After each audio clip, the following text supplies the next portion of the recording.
Then we have the featured fight of the night. Jiri Prochazka taking on Jamahal Hill. And we're classy here. We're a classy bunch. I mentioned earlier, when we're not classy, at least we're clever.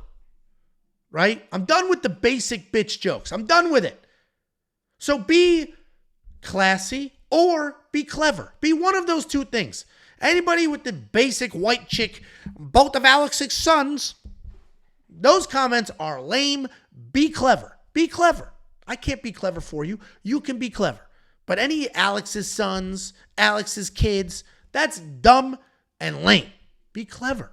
There's much better ways to make fun of Jamahal Hill. Much better ways. The guy is so unlikable. Get clever with it. Alex's sons. Lame.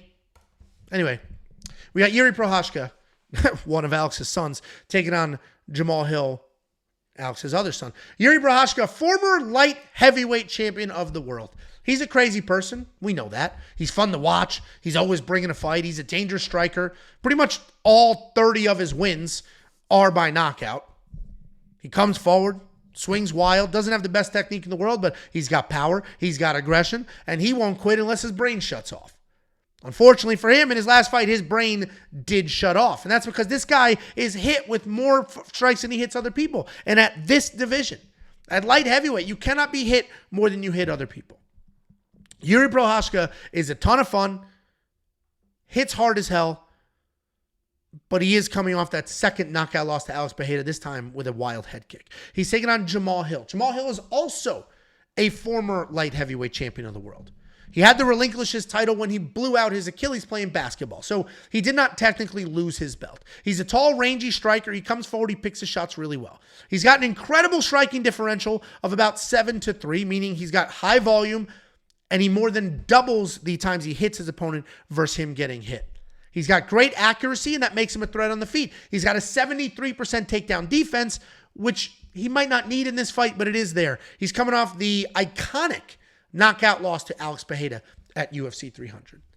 And I get it. Jamahal Hill is brutal. This guy is delusional. He's cringy. He is wildly unpopular. It should be studied how quickly this guy went from a fan favorite to one of the most disliked guys in the UFC. It's insane. He's a flailing meme that cannot let his loss go. But with all of that being said, he is still good. His striking is accurate. His takedown defense is very good. And outside of the Alex Pereira fight, he seemingly has a solid chin. And I think Jamahal wins here. Jiri is just way too hittable. And if you look closer, Jiri is probably 0-4 in his last 4 fights. He beat Glover with a submission in the 5th round. There was only 30 seconds left. He was very clearly losing that fight. If Glover had this much more cardio, that's a loss. Then he somehow beats Ratchik after getting smoked early. And he lost to Alex the other 2 times. And I love Jiri, but getting hit and then hitting your opponent is not a strategy that's going to work forever. Certainly not at these weight classes. Certainly not later in your career. Certainly not after your brains have been scrambled more than one time. Jamahal Hill's going to have to be the pick. Him at dog money might be some solid money here. I'm surprised. I'd be curious to hear from you guys. Outside of Jamahal Hill being a cringy, absolute just card wreck of a personality, skill for skill, he's better than Jiri. Jiri's not that good. He's insanely tough. He's kind of crazy, but he's not that good. Alexander Ratchik lit this dude up, and Jiri was just tough. Glover lit him up, and Jiri was just tough. And then Alex finished him twice. I'm going to have to go with Jamahal. I'm going to keep an eye on this line. If we can get some better odds, I'll get better odds. If it starts to go back the other way, I'm going to hit it.